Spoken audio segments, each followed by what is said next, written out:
भारतीय शेयर बाजार में आज जबरदस्त गिरावट दर्ज की गई। वैश्विक व्यापार युद्ध की आशंकाओं, अमेरिकी टैरिफ पॉलिसी और कच्चे तेल की कीमतों में भारी गिरावट के चलते निवेशकों की चिंताएं बढ़ गईं। इसका नतीजा यह हुआ कि सेंसेक्स 930.67 अंक टूटकर 75,354.9 के स्तर पर बंद हुआ, जबकि निफ्टी 345.5 अंक गिरकर 22,904.5 के स्तर पर आ गया। कारोबार के दौरान सेंसेक्स 1,054 अंकों की गिरावट तक पहुंच गया, जिससे निवेशकों के करीब 6 लाख करोड़ रुपए स्वाहा हो गए। सेंसेक्स में शामिल शेयरों में टाटा स्टील को सबसे बड़ा झटका लगा, जिसके शेयरों में 8.59% तक की गिरावट आई।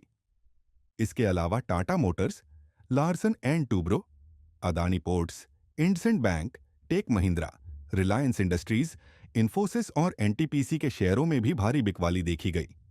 वहीं Bajaj finance, HDFC bank, Nestle India, ICICI bank, ITC और एक्सिस बैंक के शेयरों में हल्की बढ़त देखने को मिली।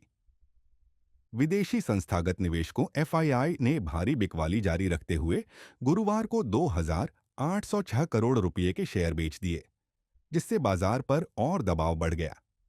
दूसरी ओर घरेलू संस्थागत निवेशकों डीआईआई ने शुद्ध रूप से 221 करोड़ 4,47,000 करोड़ रुपए के शेयर खरीदे, लेकिन यह बाजार को संभालने के लिए नाकाफी साबित हुआ।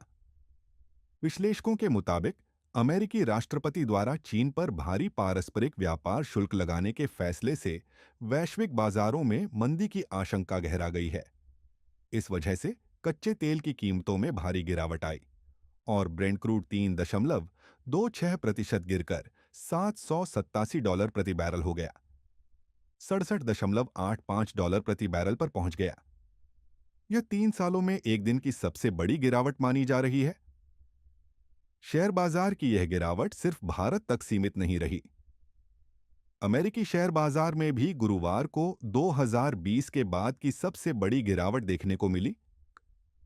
एशियाई बाजारों में टोक्यो और सियोल के इंडेक्स गिरावट के साथ बंद हुए, जबकि हांगकांग और शंघाई शेयर बाजार छुट्टियों के चलते बंद रहे।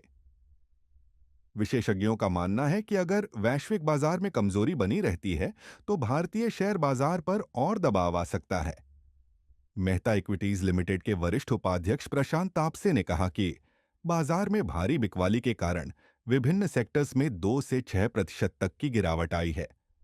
कच्चे तेल की कीमतें और अमेरिकी टैरिफ पॉलिसी इस गिरावट को और बढ़ा सकते हैं।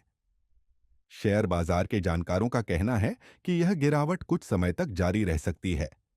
निवेशकों को फिलहाल सावधानी से ट्रेडिंग करने और लॉन्ग टर्म के नजरिए से निवेश बनाए रखने की सलाह दी गई है।